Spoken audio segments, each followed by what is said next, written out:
Harvard University recently offered details of its historical connection to slavery and announced a $100 million fund aimed at studying and dealing with those links. The findings were released on April 26th in a 130-page report. The university began publicly speaking about its connections to slavery in 2016. That year, the university placed a sign on its campus honoring 4 enslaved people who worked for 2 different Harvard presidents in the 1700s. Harvard's president, Lawrence Bacow, started the current investigation into the university's links to slavery in 2019. The group of investigators included professors who looked into the names and stories of people who worked for no pay.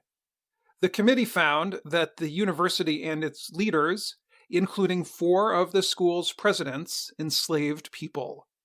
The new report, the writers said, adds to work started in 2007 by Harvard professors and students to show the university's connection to slavery.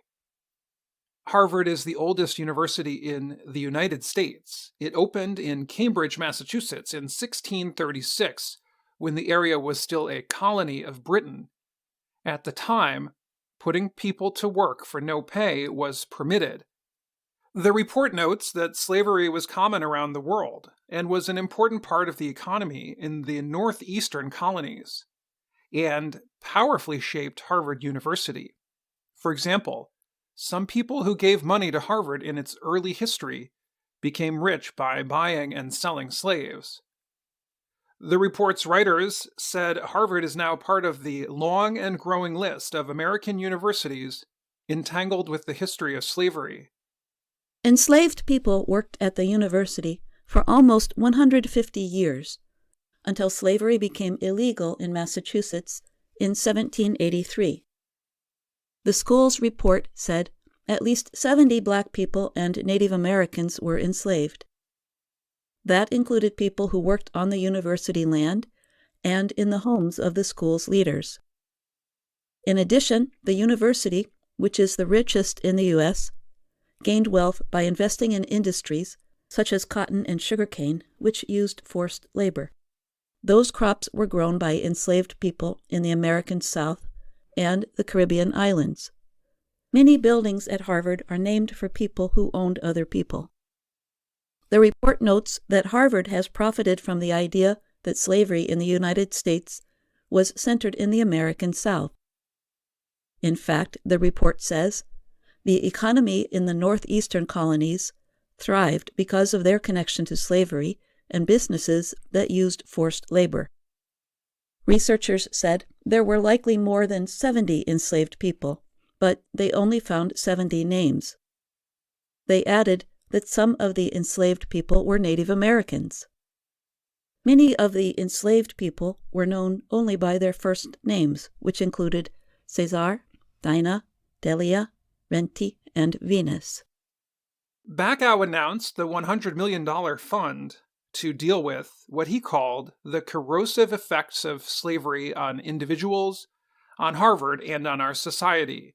The money will be used to make up for the mistreatment of the people who worked for the university, but it will not be paid directly to the living family members of Harvard's slaves.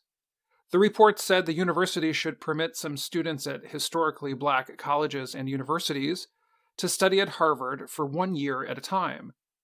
It also said the school should make education more available for the descendants of slaves in the southern U.S. and the Caribbean area. In addition, the writers said Harvard should offer educational programs to members of Native American tribes in the northeastern U.S. The report said that even after slavery became illegal, some of the university's professors taught racial theories about why white people were better than Black people. Some professors did studies on race that researchers have connected to policies of the leaders of Nazi Germany. The report called some of this work, which included photographing Black people without clothing and measuring their bodies, abusive. Bacow called the findings disturbing and shocking, and said the ideas permitted deeply immoral activities. In more modern times, the report noted, the university was slow to make education and work available to black people. Between the 1890s and 1940s, only about 3 black men per year attended the university. By 1960, the number had only grown to 9 in the first-year class. The report said the university should spend money to make up for the past, but did not clearly say the school should give money to the descendants of the enslaved people who worked at Harvard. Payments to make up for bad treatment in the past are sometimes called reparations.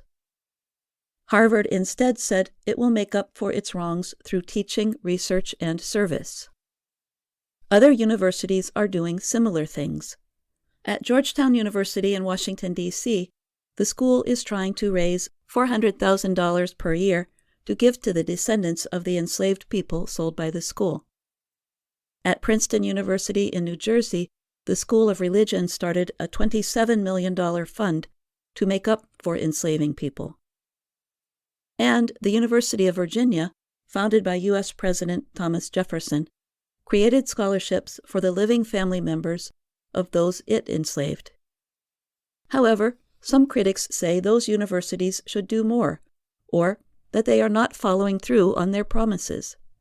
Now that Harvard has released its report, education leaders will want to see how the $100 million is spent and whether it makes a difference.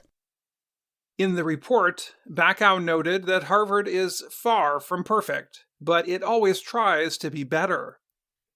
The university president said Harvard is committed to following the recommendations and embracing the challenges before us.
Hi, thank you for watching. I hope the videos are useful for you. Please subscribe to my channel using the button below.